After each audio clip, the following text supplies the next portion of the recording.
A paz do Senhor Jesus. Vocês acordaram?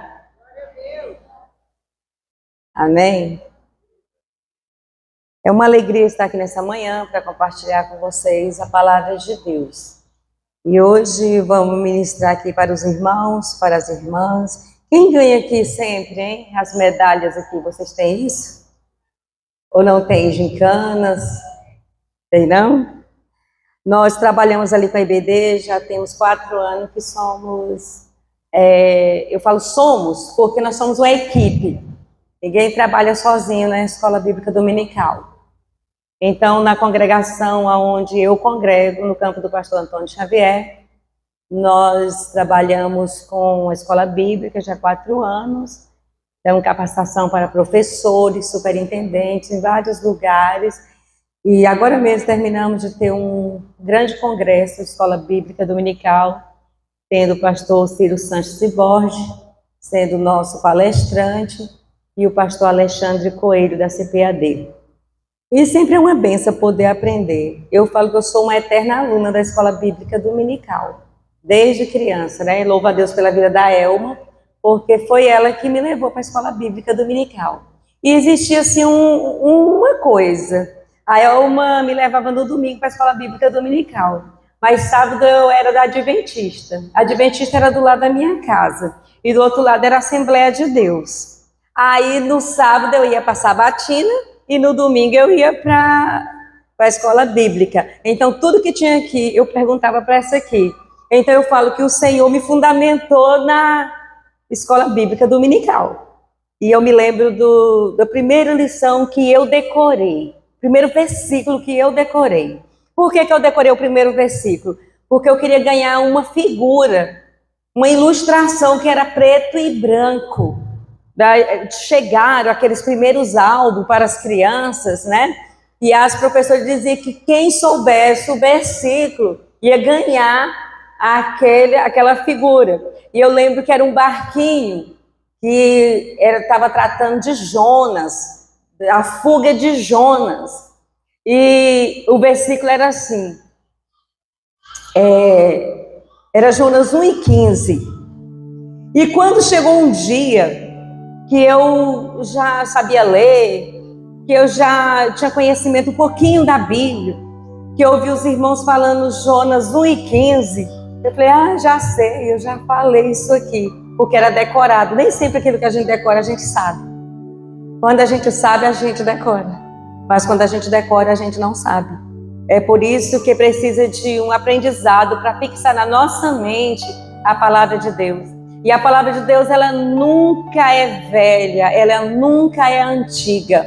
Às vezes tem pessoas que dizem assim, irmã Selma, todos os dias, todos os trimestres está repetindo alguma coisa, está ficando redundante a Escola Bíblica Dominical. Eles poderiam trazer assuntos bem diferentes. A CPAD, ela trabalha 10 anos com o currículo. Esse currículo são lições, são temáticas semelhantes. E mesmo assim nós não aprendemos tudo, não é? Estamos sempre querendo e precisando buscar mais conhecimento e mais informação. Então, por que a CPAD traz para a gente esses 10 anos, uma década, tentando fixar na nossa memória as doutrinas bíblicas, os princípios bíblicos, os fundamentos teológicos, para quê? Para que nós possamos ter fundamentos embasados na palavra de Deus. E eu estou aqui nessa manhã a convite, primeiro dessa sala, não foi? Aí depois o pastor estendeu para todos os irmãos. E nós estamos aqui na última lição da série sobre o corpo, que são essas primeiras 4 lições. Depois, as demais serão a da alma e as últimas, a última série será do Espírito, o corpo como templo do Espírito Santo. Nós vamos estudar essa manhã um tema que esse tema não é estranho para a igreja. É um tema que todos nós conhecemos. Quando é falado às terças-feiras, nos cultos de ensino, quem é aluno da Escola Bíblica Dominical é familiarizado com esse tema, que o nosso corpo é templo e morada do Espírito Santo. Esse corpo não é meu, esse corpo não é seu.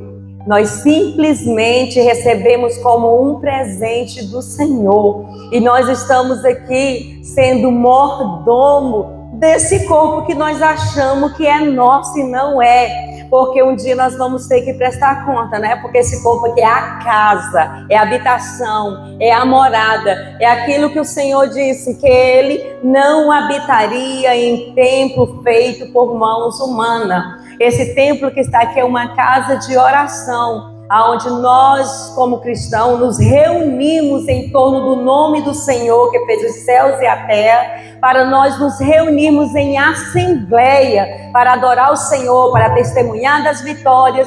Mas a verdadeira morada do Espírito Santo é esta casa aqui, é esta casa aí, que é frágil, que ela é comparada como uma casa de barro, um vaso de barro, que a excelência do tesouro é quem? É Jesus que mora, é o Espírito Santo que mora dentro dessa casa frágil. Mas mesmo esse corpo sendo frágil, ele não é descartado, ele não é deixado, ele não é jogado, ele não é tratado de qualquer jeito e nem lançado fora. Esse negócio de dizer, não, Deus só quer o coração, Deus não quer o corpo, não. O Senhor não fez nada para ser descartado do homem. Corpo, alma e espírito, que é assim que está trabalhado essa revista. Então, corpo, alma e espírito, essa tricotomia foi feita por um Criador que tem um manual. Ele nos conhece. Lá no Salmo de número 139 diz que antes que nós fôssemos entretecidos no ventre da mãe, antes que qualquer órgão nosso fosse formado, Ele já conhecia todos nós e já tinha todos os nossos dias contados no seu livro. Então o Senhor não faz nada aleatoriamente. Tudo que o Senhor fez e faz tem um propósito, tem um objetivo. E que objetivo é esse? A glorificação do seu nome. Então, nosso corpo é para a glorificação do nome do Senhor. E este corpo um dia será glorificado. Ele não ficará aqui. Deus poderia muito bem, se Ele não se importasse com o corpo, Ele poderia muito bem pegar sua alma, o centro das nossas emoções, que está na alma. Ele poderia requerer só a alma e poderia requerer só o espírito e retornar para Ele, trazê-lo de volta para Ele. Mas não. Ele disse que o nosso corpo será transformado de maneira incorruptível, não é? Porque esse corpo não herda a glória de Deus, não reino de Deus sem a transformação. Nós precisaremos passar por uma transformação para poder entrar lá nas mansões celestiais. Então, corpo, alma e espírito não desassocia diante do nosso Criador. E nós vamos estudar ele nessa manhã como o templo e morada do Espírito Santo. Você está cuidando do seu corpo, tá? Tá? Vocês cuidam do corpo? Nós estamos numa era de muita informação sobre cuidar do corpo de uma forma bem exagerada. Existem dois extremos. Ou cuidamos de uma forma muito exagerada, ou não cuidamos de jeito nenhum. E é muito poucas pessoas que estão trabalhando o corpo de uma forma de equilíbrio. E nessa era que eu e você estamos vivendo, era da tecnologia, era da internet, era da velocidade de informações. O que eu estou falando aqui está sendo transmitido. A roupa que eu uso lá nos Estados Unidos, aqui usa também. Hoje não tem mais aquela divisão, até chegar uma moda em tal lugar, até chegar um hino em tal lugar. Não, hoje é globalizado. Todos nós recebemos, em horas-luz, nós estamos recebendo todos os tipos de informações. Nós temos profissionais da área da saúde em todos os segmentos. E todas as formações estão chegando e as informações também. Aí o que acontece? Ou eu tenho a palavra de Deus como meu manual para ser o meu equilíbrio, o meu eixo, ou então eu vou me perder nessa jornada. Por que eu me perco nessa jornada se eu não tenho a palavra de Deus como álibi? Se eu não tenho a palavra de Deus como direcionamento? Ou eu vou para as grandes estéticas, eu vou começar a ver pelo olho da internet, pelo olho da informação, eu vou começar a ver, meu corpo tem defeito. Meu Deus, meu nariz está muito torto. Meu Deus, meu pé está quebrado. Olha, tem uma diferença aqui no meu pulso. Eu preciso de uma cirurgia. Eu vou arrancar as pálpebras aqui de cima do meu olho porque está caída. Você está entendendo o perigo? Que nós estamos vivendo de um extremo. Esses dias uma irmã disse para mim, olha, não estou sendo contra se cuidar, né? Eu estou falando dos exageros. Uma irmã esses dias disse para mim, irmã, tem que operar depressa do meu olho. Eu falei, por que, irmã? Tá com catarata? Ela, não, essa pelanca que tá caindo em cima do meu olho já está me deixando depressiva.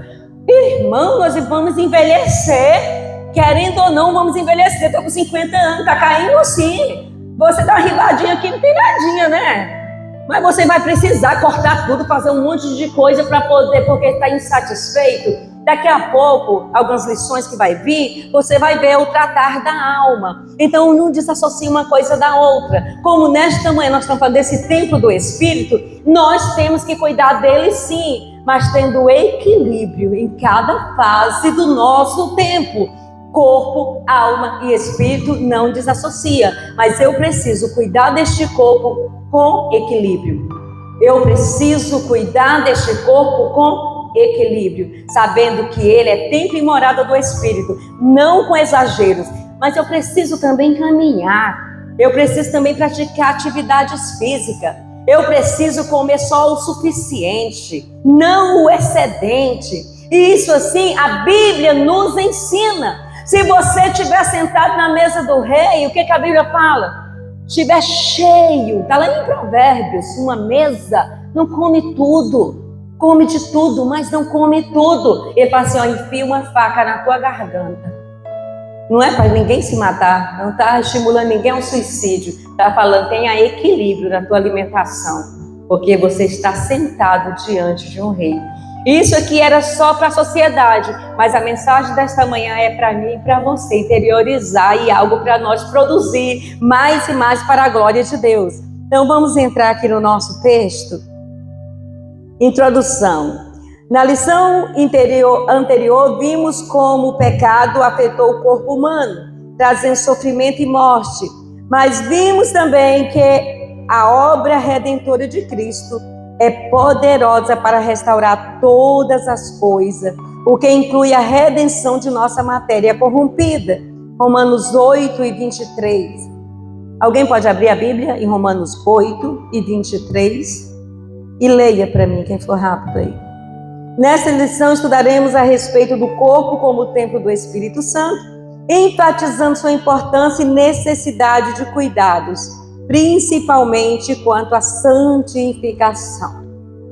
Pode ler, quem encontrou.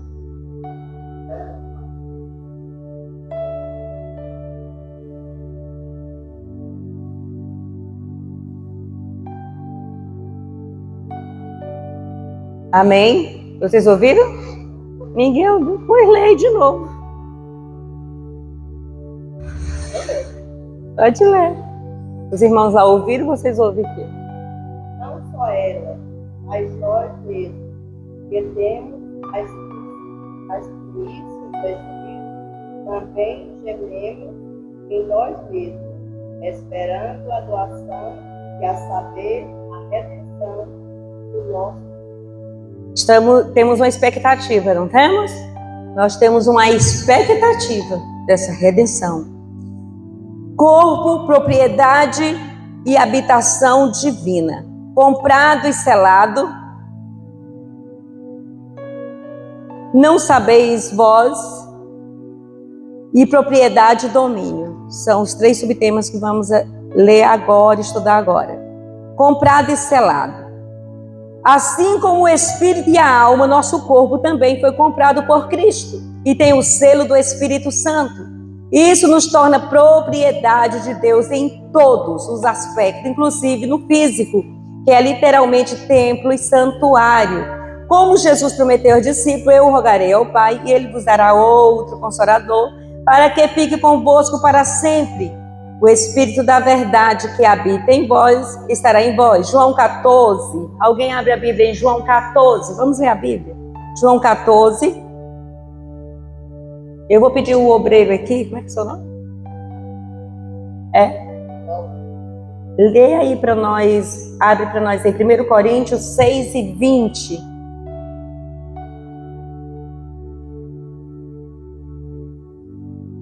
Alguém, João 14, 16, 17.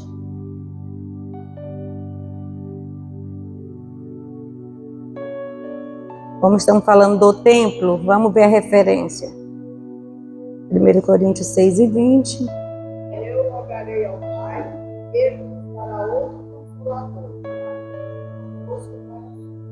O Espírito da verdade que o mundo não pode receber.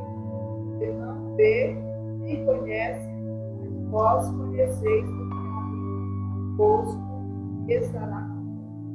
João 14, né? A senhora leu. Estou pedindo o pastor para ler 1 Coríntios 6 e 20. Ele está mesmo na...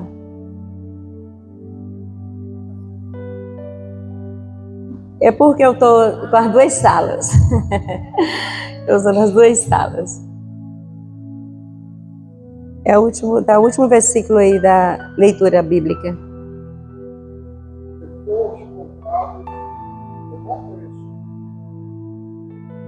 Pai, eu deu o nosso corpo, nosso espírito. Paz. Amém, amém. Vocês estão entendendo a dinâmica que eu estou trabalhando aqui nessa manhã? Eu estou aqui com as duas salas, amém? Então vou querer a participação de vocês. O corpo, propriedade e habitação divina. Gente, quando alguém diz que é proprietário de uma casa, de uma fazenda, de um transporte, seja de que for, ele é dono, não é? Ele é dono? Vocês são dono da casa de vocês? É dono? Outra pessoa pode vender a casa de vocês? Pode até querer, não é? Mas não se torna legal. Não se torna legal diante de um cartório, diante da sociedade, porque não pertence a eles, pertence a você, certo? Vocês também. Você tem a sua casa. Você é proprietária de uma loja. Alguém assina por você? Não, né?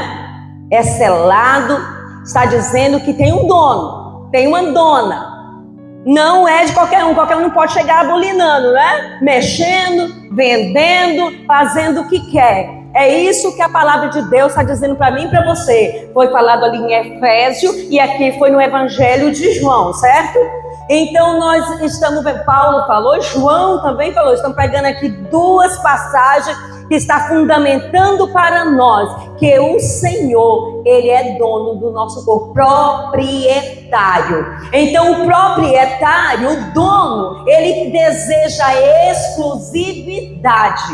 Ele é meu dono, é dono do meu corpo, e o meu corpo pertence a ele porque ele comprou, e não foi por qualquer preço, né? Acabamos de ler aqui em Efésios, capítulo 6, versículo 20, dizendo que não foi por qualquer preço. Foi por um preço alto, por um bom preço, e foi selado. Então não foi comprado por qualquer coisa, corruptível. Esse corpo não foi comprado. Gente, como é que o dono compra? Como é que eu sou dona de algo e eu tenho que comprar esse algo? Vocês já pararam para pensar isso? Porque ele é o criador, certo? Eu e você fomos criados e formados pelas mãos do Senhor. Vocês concordam com isso? Amém? E por que ele teve que comprar aquilo que já é dele? Por que o Senhor teve que comprar de novo isso que já é dele? Que ele já é proprietário? Porque no Éden nós perdemos esse direito. Quando o homem pecou, caiu, a raça humana caiu. Então Jesus Cristo, que não é o plano B, que muita gente prega ele como o plano B de Deus, ele nunca foi o plano B e nunca será, porque a Bíblia diz que antes da fundação do mundo, o Cordeiro de Deus já estava morto. Porque o Senhor é onisciente, onipresente, onipotente, presciente. Então o Senhor já sabia que que o homem cairia, mas o homem caiu, foi dada a oportunidade. Quando o homem cai, nós perdemos esse direito. Agora Jesus vem, Jesus nasce, Jesus prega a palavra, Jesus é morto, Jesus ressuscita. Quando Jesus passa por essa terra, por quê? Que o inocente tem que derramar o sangue para de novo comprar a gente. Agora não é de qualquer jeito. Nós estávamos perdidos e nós sabemos dessa história. Mas agora o sangue de Jesus nos comprou. Nos comprou de novo, já era dele. Caímos. Agora, para ligar ao Pai de novo, nós precisamos do sacrifício que não é mais de animal, que só encobre. Nós precisávamos de um sacrifício, como em Hebreus está escrito. Um sacrifício que seria acima de qualquer outro sacrifício, porque o sacrifício de Cristo não resta mais nada. Ele não encobre, ele tira o pecado do mundo. E quando ele tira o pecado do mundo, ele sela com o seu sangue isso que ele comprou. O que ele comprou? A minha alma e a sua alma. Comprou o nosso espírito e comprou o nosso corpo. Nós somos comprados de uma forma literal e de uma forma também única. Não resta mais nada. Eu e você não somos aleatórios, criados aleatórios. Eu comecei falando isso. Nós fomos criados, mas agora nós somos comprados. Perdemos e agora fomos achados de novo. Nós fomos encontrados. E por ser encontrados, somos escolhidos. E ele pagou o preço alto, o preço de sangue. Amém? O preço, amém? Eu não mereci, nem você. Eu e você não merecia nem estar aqui nessa manhã. Mas o Senhor é misericordioso, maravilhoso, grande, poderoso em obra.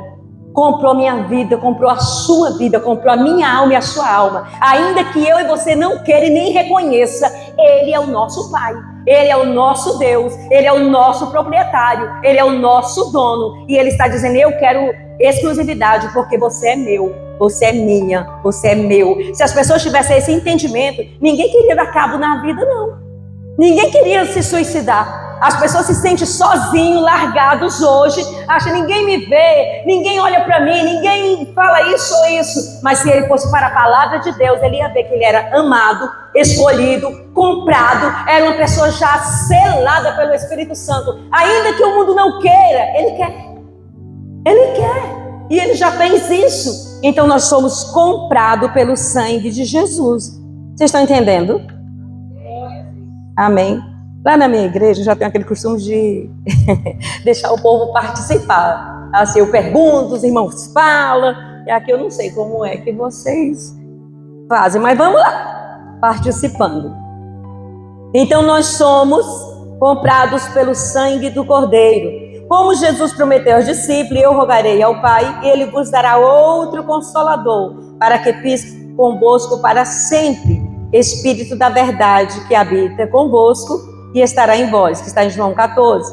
A expressão habita convosco e estará em vós indica dois estados distintos.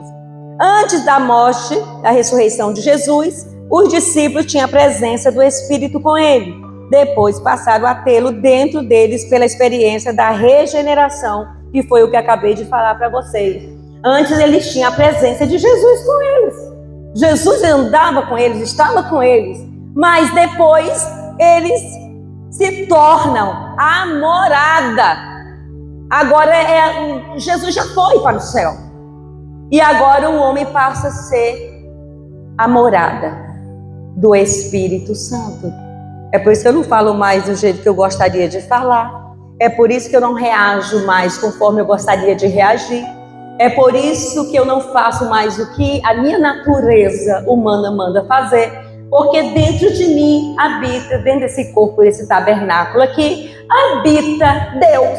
Deus está aqui dentro e é Ele que opera agora, tanto querer como efetuar. Que é isso que a palavra de Deus diz para nós, né? Não sabeis vós. A pergunta retórica feita por Paulo aos Coríntios indica que, apesar de ensinados, faltava-lhes uma compreensão espiritual correta acerca da mordomia do corpo. O apóstolo faz semelhança em indagação por 4 vezes.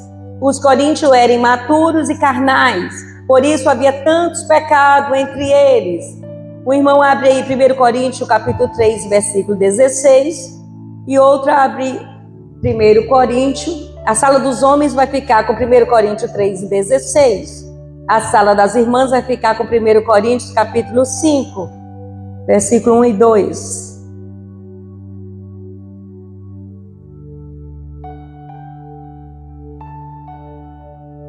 Encontrou, pode ler.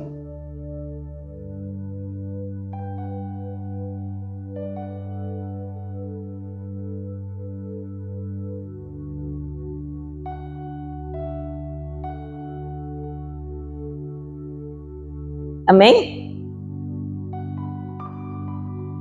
Capítulo 3, 1 Coríntios 3 e 16.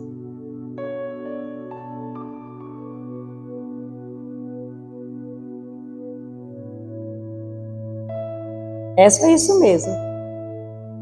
Porque aqui está assim, ó, no segundo tópico, não sabeis vós, e o irmão completou ali, certo? Não sabeis vós que...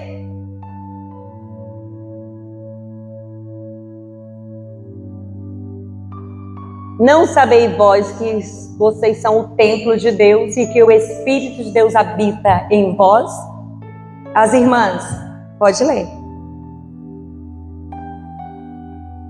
Vocês não acharam, não?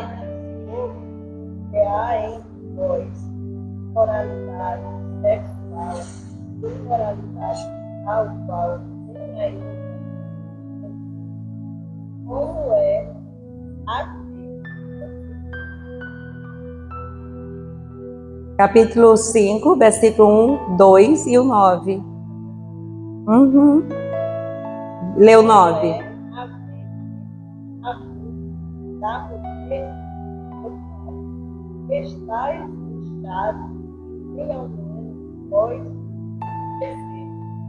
por não ter nem vós tirado salvação. Eu, na verdade, ainda especialmente mais presente sabe até mim, como se estivesse eu e tal. Olha só, aqui tem uma denúncia contra o que a igreja de Corinto vinha fazer. Nós vamos entrar aqui nos pecados sexuais.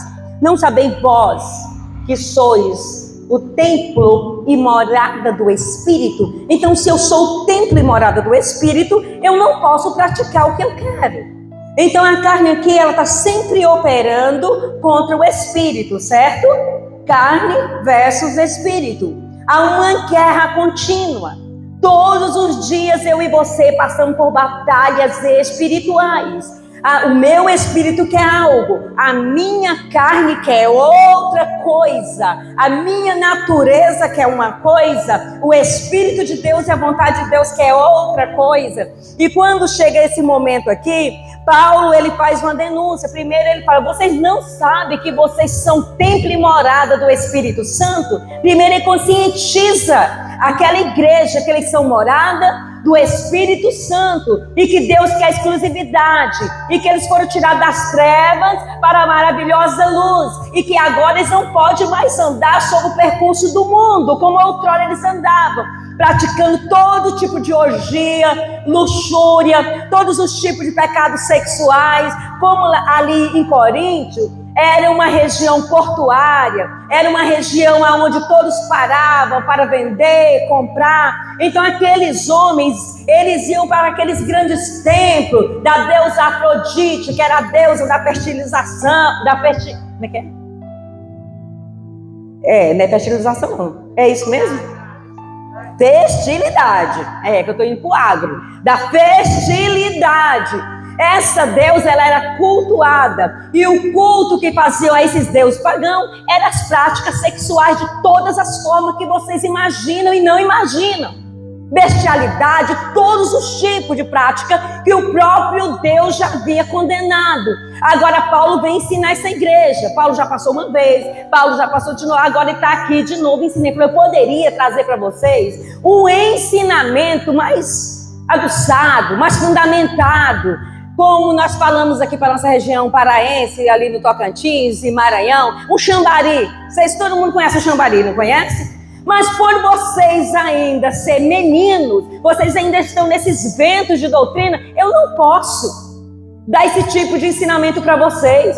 Eu preciso de novo ainda dar um leitinho racional para eles. Ele precisava de novo falar, isso não pode. Eu estou tendo uma denúncia que aqui tem filhos dormindo com a mulher que era do pai.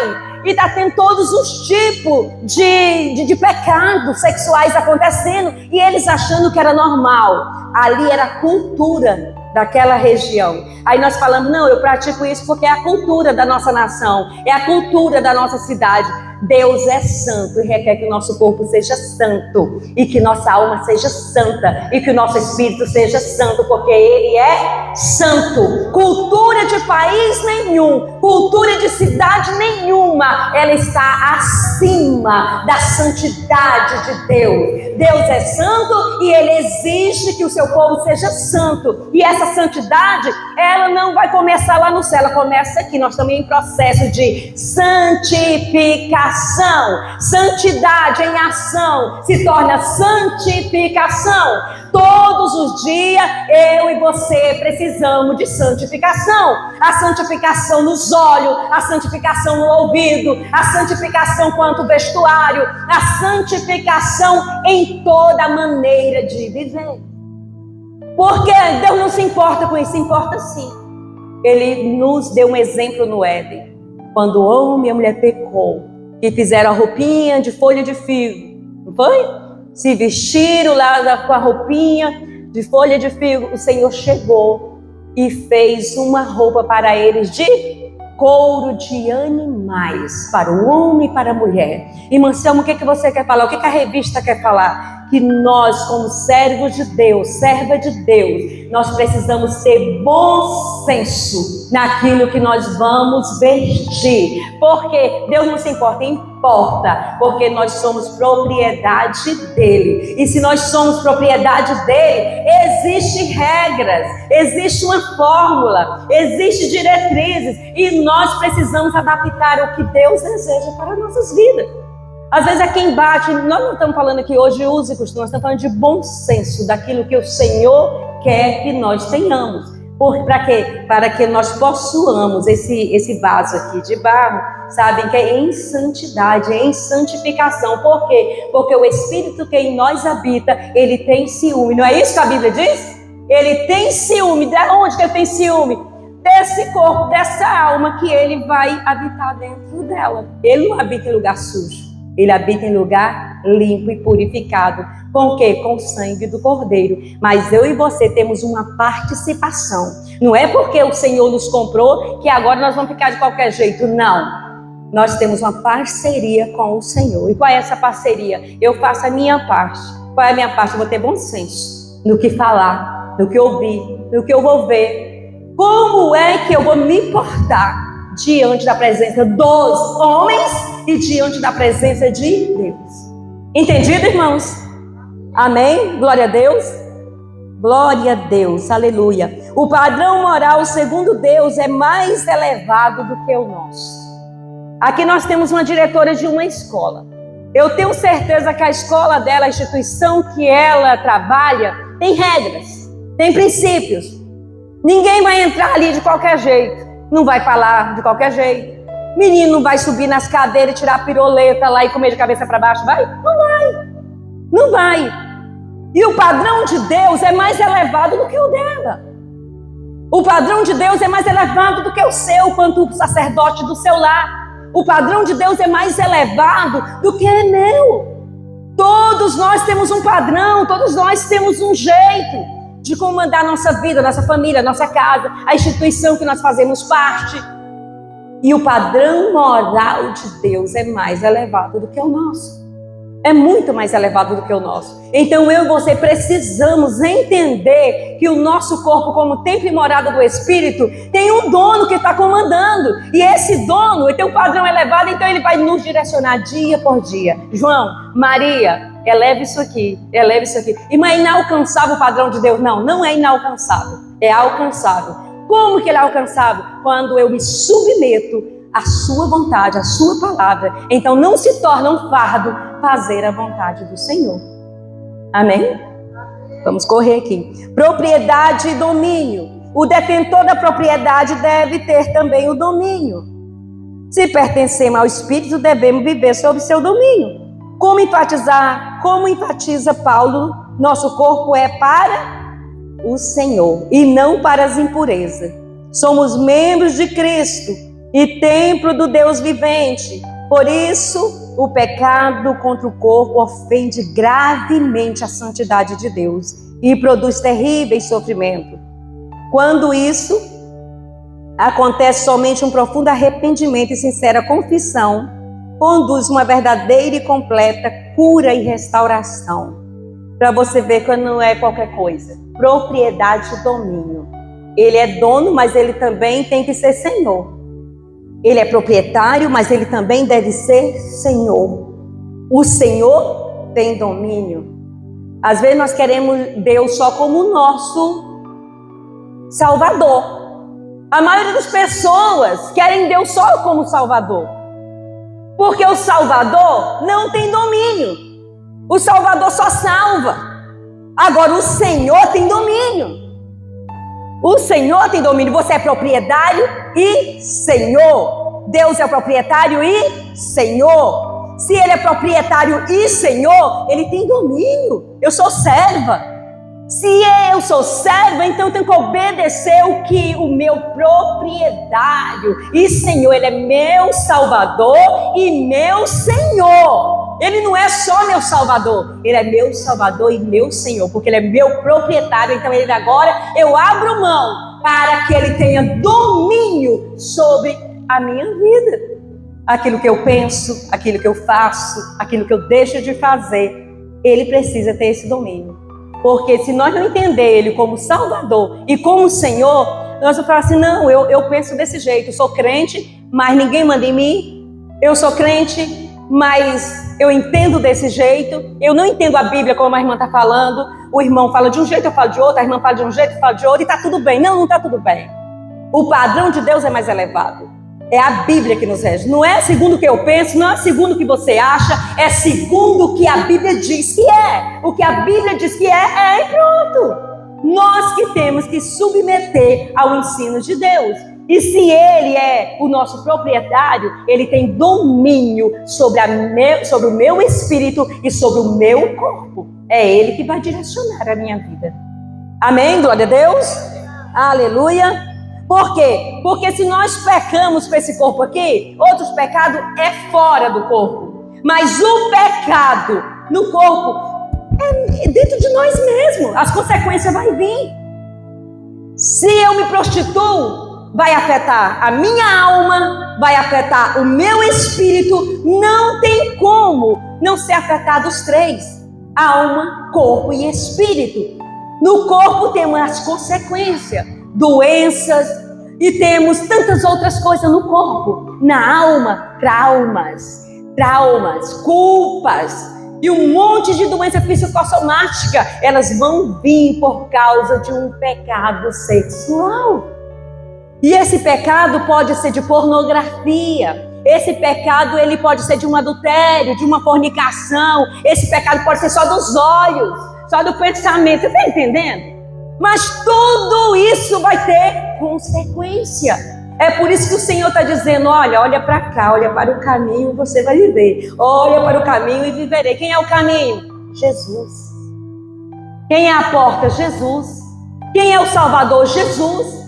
É por isso que sem Ele nada nós podemos fazer. Tudo é sobre Jesus. E Jesus é Ele que rege a minha vida e a sua. E Ele deseja que o nosso corpo seja direcionado por Ele. E Ele quer e deseja ser Senhor da minha e da sua vida, e da nossa história e do nosso corpo. Para quê? Para que Ele tenha domínio. Aonde o Senhor tem domínio, Satanás não tem domínio. Não tem. Ele diz, filhinhos, não pequeis. Mas se vocês pecarem, tem para com o Pai um advogado que se chama Jesus. Não é porque nós fomos salvos pela graça que eu tenho que fazer qualquer coisa, pecar de todas as formas porque a graça me alcançou. Não. Por causa da graça mesmo que eu recebi, eu tenho que manter os meus membros, o meu corpo em santificação, em santidade, porque eu preciso glorificar o meu Deus e o meu Senhor. Amém? Glória a Deus. Então vamos para o segundo tópico. Nós falamos aqui no primeiro sobre o corpo do crente, que pertence a Deus e deve ser santificado como templo onde o Espírito Santo habita. Segundo tópico, o corpo como tabernáculo. Eu gostaria que um dos irmãos lesse para mim esse primeiro tópico aí. Algum dos irmãos pode ler o primeiro tópico? Quero que vocês participem mesmo comigo, pode ler.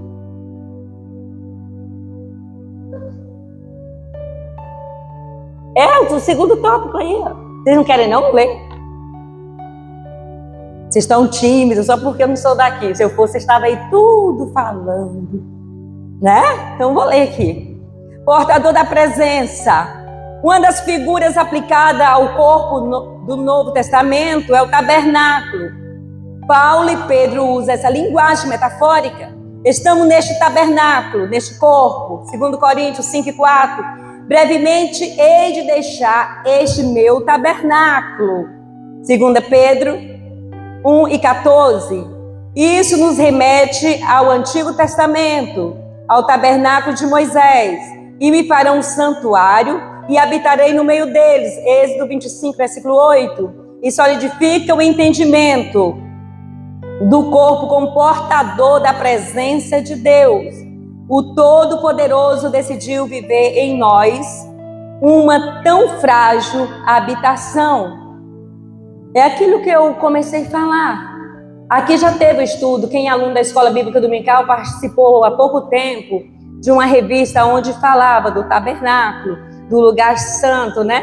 Do pátio, do lugar santo, do lugar santíssimo, que era ali a entrada, a morada de Deus. E o Senhor está trazendo para nós isso aqui, mostrando para a gente uma alegoria, que quando Pedro fala, quando Paulo fala, está contando o seguinte, que ali, para representar a presença de Deus, tinha a tenda, não tinha?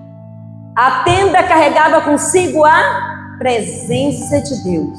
Quando chega no Novo Testamento, os discípulos andam com a presença de Deus, mas já não era mais a arca. Não era mais a arca que estava trazendo a presença de Deus como símbolo, porque o próprio Deus andava com eles.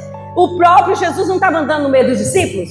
Então ele era a presença de Deus. É isso, traduzindo, é isso que ele está contando. Andava com ele. Mas quando Jesus morreu, que subiu, agora é aquilo que eu comecei falando. Eu e você portamos a presença de Deus, domínio de Deus dentro de nós.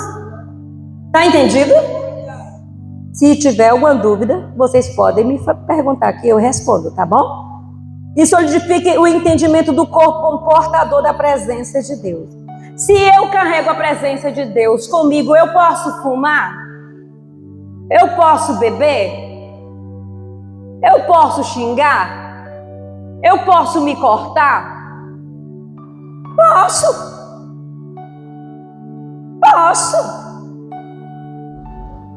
Paulo diz: todas as coisas me são lícitas, mas convém? Não convém. Por que não convém? Porque eu não sou minha dona. Você não é seu dono. Nós somos apenas mordomos, empregados, administradores desse corpo. Então ele não me pertence, ele pertence ao Senhor, e um dia eu vou ter que prestar conta do que eu fiz com ele. Você vai prestar conta do que você fez com ele. Ele te deu um corpo, ele te deu uma alma, ele te deu um espírito. Mas como nessa manhã nós estamos falando deste templo que o Espírito de Deus habita, então nós estamos falando do corpo. Nós prestaremos conta se esse corpo foi bem cuidado com as coisas espirituais, físicas e emocionais ou não. Convém? Não convém. São lícitos? São lícitos. Por que são lícitos? Porque entra o livre-arbítrio. Então, entra a licitude. E quando ela entra, eu preciso entender, não é porque está diante dos meus olhos um monte de coisa que eu tenho que pegar e comer, que eu tenho que pegar e vestir, que eu tenho que pegar e falar como e fazer do mesmo jeito que o mundo faz. Aí eu vou para Romanos capítulo 12 e versículo 1 e o 2.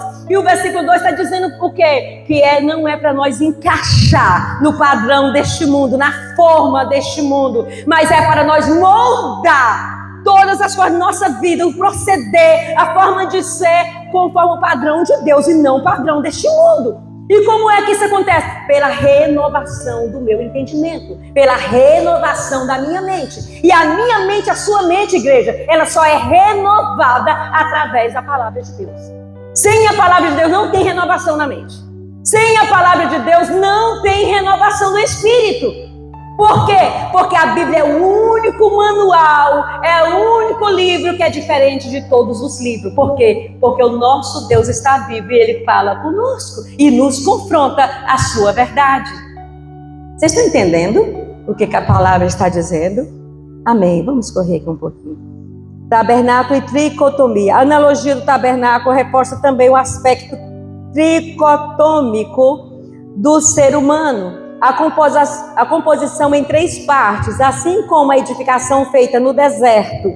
Aqui está a explicação. O tabernáculo compreendia, primeiro, o pátio. Repita, o pátio. Um espaço externo e aberto. Aquele lugar que Ana orou, certo? Foi lá onde Ana orou. Ana não entrou no templo. Ela orou no pátio. Vocês guardem isso aí. O pátio, um espaço externo, aberto. Segundo, o lugar santo. Repita, o lugar santo. Terceiro, o lugar santíssimo. Vamos lá, repetir, gente. Terceiro, o lugar santíssimo. Um espaço interno, único, coberto, separado apenas por um véu. Olha só. Eu achei muito interessante essa colocação aqui do escritor, quando ele traz. O pátio seria o nosso corpo, o pátio. Algo externo, algo que as pessoas veem aqui. E outra coisa, o lugar santo, a nossa alma. A nossa alma. O lugar santíssimo, o nosso espírito. Você está entendendo? O nosso espírito.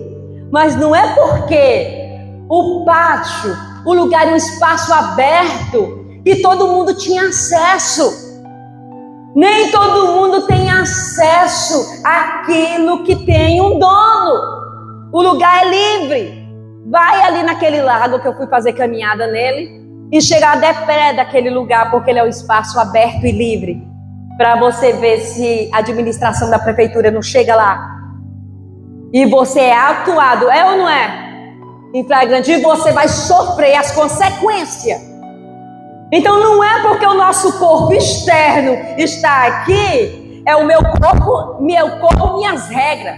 Meu corpo, eu faço aborto. No meu corpo, eu mando e desmando. Pastor, não tem nada a ver, ninguém tem nada a ver. Tem, Deus que é dono dele, amém? Deus é dono do nosso corpo. E Ele quer ele em santificação e oferecido a Ele em sacrifício vivo. O nosso corpo é oferecido a Deus como sacrifício vivo. Para quê, irmã Selma? Para ser queimado? Não! Mas o mundo está me oferecendo um monte de coisa, mas eu não vou fazer. Por quê? Porque, olha, Ele não quer sacrifícios.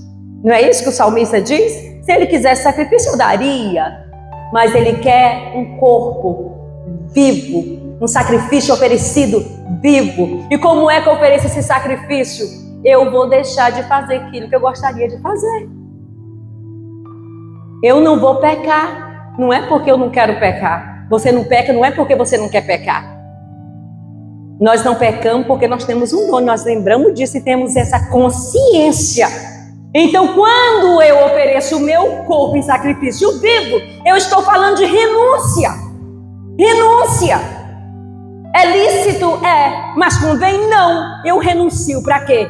para possuir o meu corpo em santificação para a glória de Deus, porque eu sei que um dia o meu corpo, o meu espírito e a minha alma será plenamente um na presença daquele que pode todas as coisas e glorificarão o Senhor para a eternidade. Mas eu não tenho que esperar só esse dia, eu tenho que começar isso agora e já está fazendo isso agora. Aleluia, glória a Deus, glória a Deus. Assim a presença do Espírito Santo na vida do crente enche-o em integralidade, corpo, alma e espírito. Isso se torna ainda mais evidente nas gloriosas experiências pentecostais.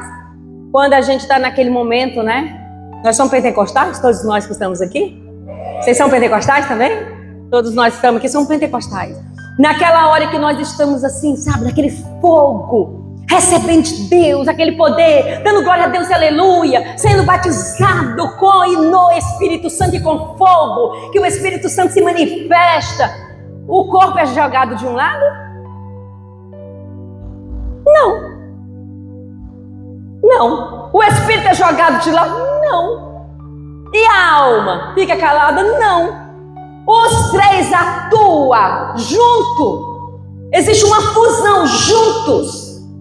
Hoje tem diferença quando eu morro. Quando você morrer, que voltar ao pó, vai sepultar lá, a alma vai ficar ali quietinha lá. O Senhor, o Espírito volta para Deus. Mas a Bíblia diz que no dia do arrebatamento, os que morreram com Cristo, eles ressuscitarão primeiro, já com o corpo incorruptível, e estarão lá nos ares esperando nós, que seremos transformados para encontrar com eles. Não vai ficar nada, irmãos. Então, quando nós somos pentecostais, nós temos essa pequena e grande experiência que o nosso corpo, alma e espírito sente junto a mesma coisa. E o nosso corpo, olha, quando você passa muitas horas cheio da presença de Deus, sua carne treme, não treme? A carne treme, parece que você foi moído, parece que você apanhou. Porque quando andamos em espírito, quem opera é o espírito. Quando andamos em carne, é a carne que reina. Não é assim que está escrito lá em Gálatas? Quem nós alimentarmos é aquilo que vai viver. Se eu alimento o Espírito, eu vou viver conforme o Espírito me direciona. Mas se eu ando segundo a carne, é as obras da carne que serão manifestadas na minha vida e não o fruto do Espírito. Então o Senhor, Ele nos dá essa diretriz, essa direção. Ele manda para nós o seguinte: olha, eu não quero seu coração.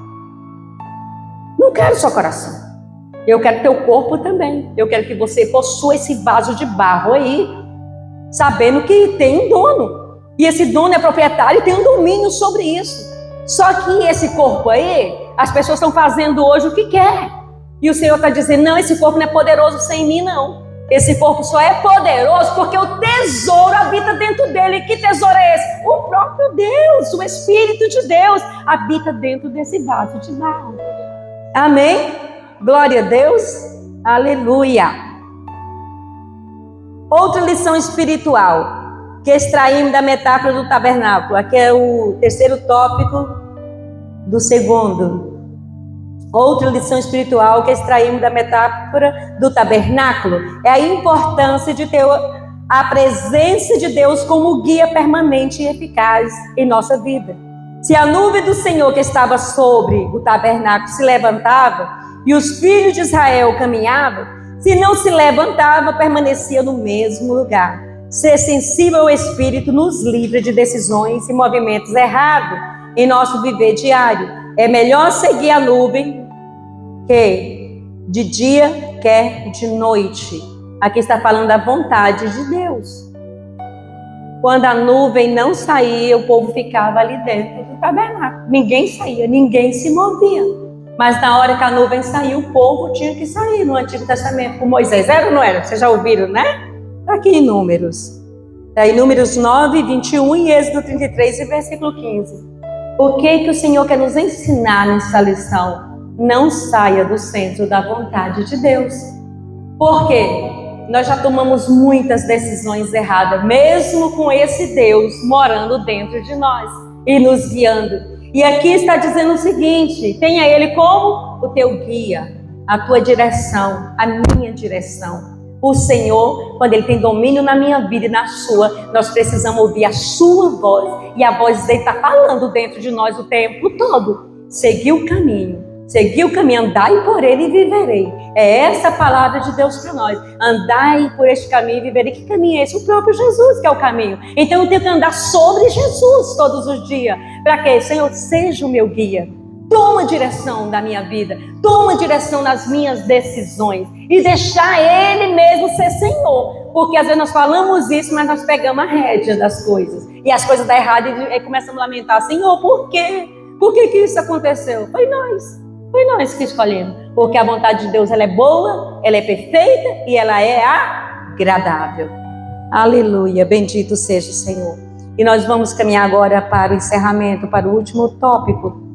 Terminamos, assim como o tabernáculo abrigava a presença de Deus, o corpo do crente é uma habitação viva e guiada pelo Espírito Santo. Foi o que nós terminamos de falar. Agora vamos trabalhar aqui o terceiro tópico, cuidando do templo do Espírito. Quem está cuidando? Deixa eu ver os homens que estão cuidando aí, levanta a mão aí. Vocês estão cuidando? Aí, e as mulheres? Quem está cuidando? Aí, tá bom. Aleluia, glória a Deus. Nós temos que ter cuidado com esse corpo. Temos que ter cuidado.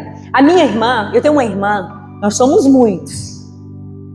Vocês nunca viram aqui nem a metade, só vem aqui de vez em quando é eu, né? Mas a mãe e mais uma que já veio aqui, né? São os 3 ou 4. Mas nós somos 10.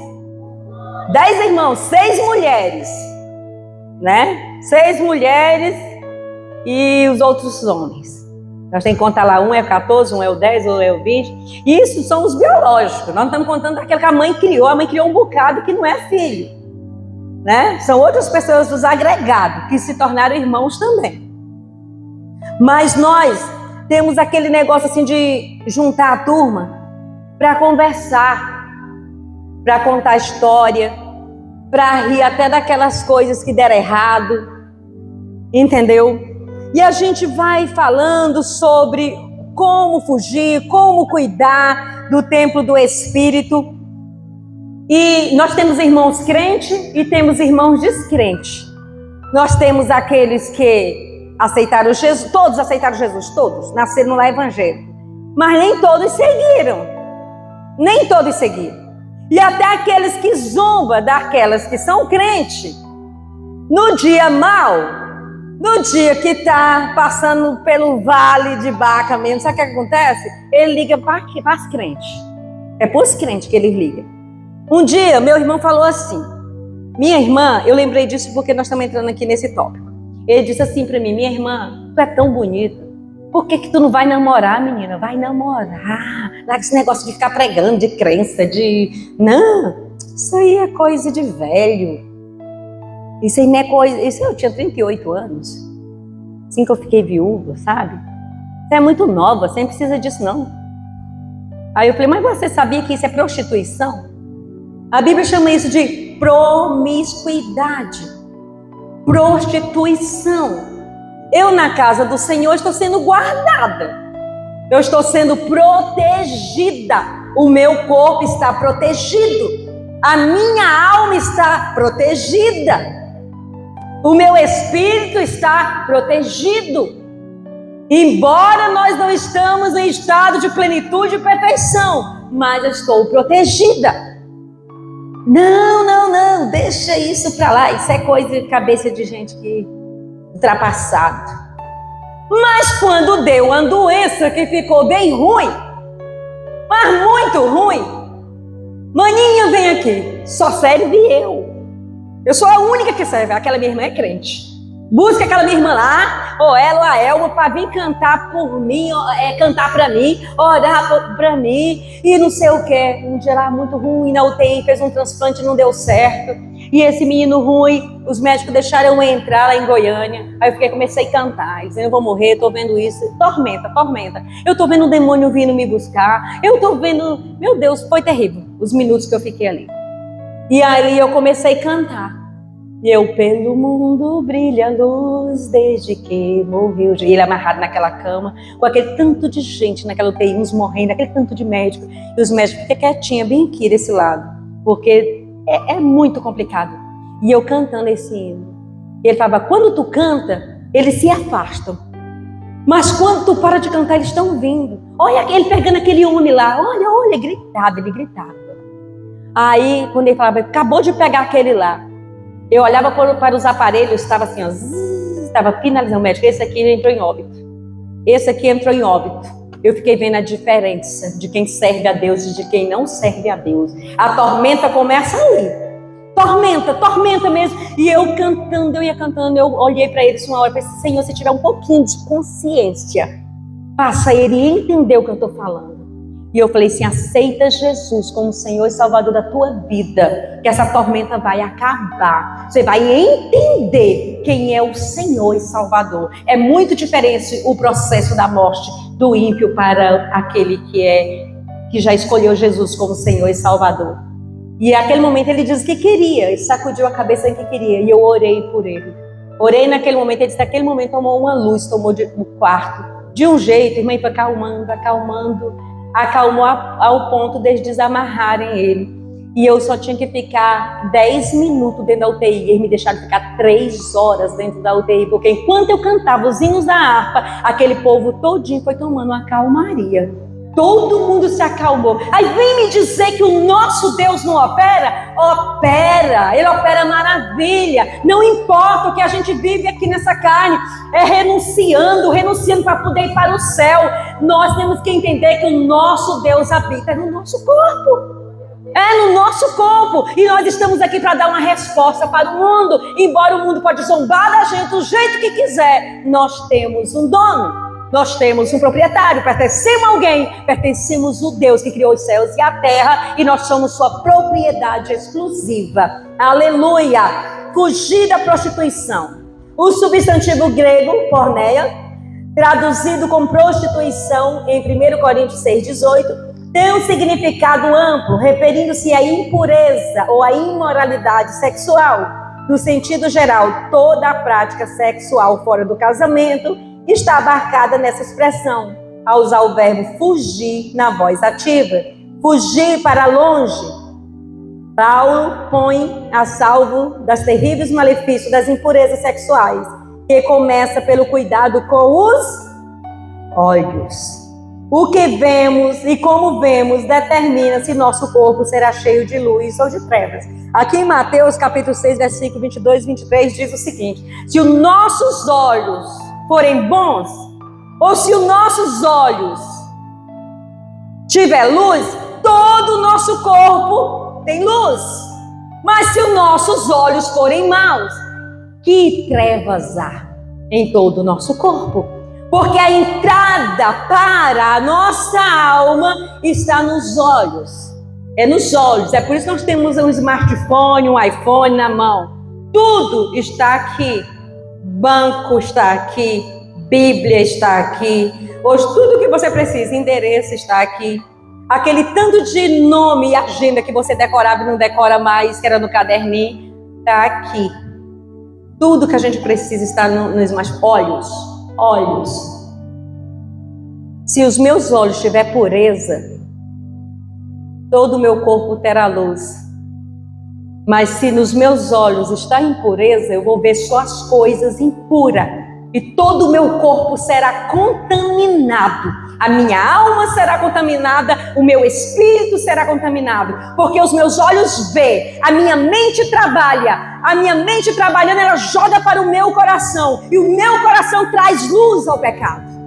Então o meu corpo vai praticar aquilo que os meus olhos viram e foi alimentado pela minha mente, e agora as emoções tomam de conta e vai dar luz ao pecado.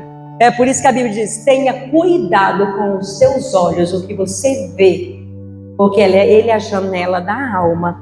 Ele é a janela da alma. E Paulo diz que ele traz muitas impurezas. O que vemos e como vemos determina se o nosso corpo será cheio de luz ou trevas, além dos nefastos efeitos espirituais. Os pecados sexuais produzem graves consequências físicas e mentais, como eu já falei. A pornografia, por exemplo, tem se tornado um vício altamente destrutivo. O alerta divino é imperativo, é uma ordem e radical. Fugir, fugir. Ninguém brinca com o pecado. O Senhor não mandou resistir, Ele mandou fugir, né? Lá em Tiago, tem 1 Tessalonicenses. E as disciplinas espirituais estão aqui. É por meio do corpo que praticamos a mais importante disciplina da nossa vida espiritual, como o jejum, oração, o estudo da palavra de Deus, que são fundamentais para uma vida contínua, fluente na agência do Espírito de Deus em nosso interior, porque é Ele que nos guia em toda a verdade. E as disciplinas corporais é um contrassenso, ter o corpo como templo do Espírito Santo e tratá-lo sem o devido cuidado seria uma indisciplina, né? Dentre esses cuidados estão a quantidade e a qualidade de nossa alimentação. Às vezes se afirma em torno jocoso que crente não bebe, mas come muito. Vixe, irmãos. Eu tenho uma outra irmã que ela tem um buffet. Ela diz para mim assim, essa é para encerrar, tá? Ela diz assim, meu Deus, quando eu vou cozinhar para crente, eu tenho que dobrar o valor. E tenho que dobrar a quantidade de alimentos. Aí eu fiquei pensando, eu sempre fiquei pensando, mas por quê? Para eles não bebem, eles comem demais. Aí agora o pastor trouxe isso Não é só minha irmã que fala. Então muita gente fala isso, né? Aí tá certo? Não, tá errado. Não é porque a Bíblia fala para nós não sermos glutões, não é? Glutões é comer demais. Glutão é comer demais e comer demais é pecado.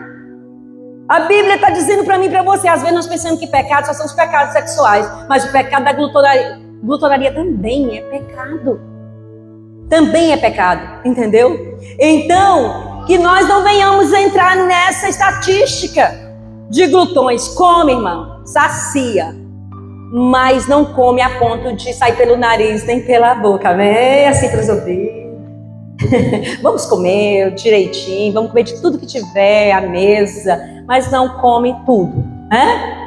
Sacia, faz sua caminhadinha, as irmãs fazem a sua caminhada, quem que puder faz a sua academia, os irmãos fazem a sua caminhada também. Na hora de dormir, depois dos 50, a gente já dá uma decaída um pouquinho, já tem que mudar os hábitos alimentares, né? Então vamos cuidar deste corpo que é templo e morada do Espírito Santo. E que o Senhor abençoe o coração dos irmãos. E muito obrigada pela oportunidade. Vamos continuar sabendo que o nosso corpo é templo e morada do Espírito Santo. Deus abençoe.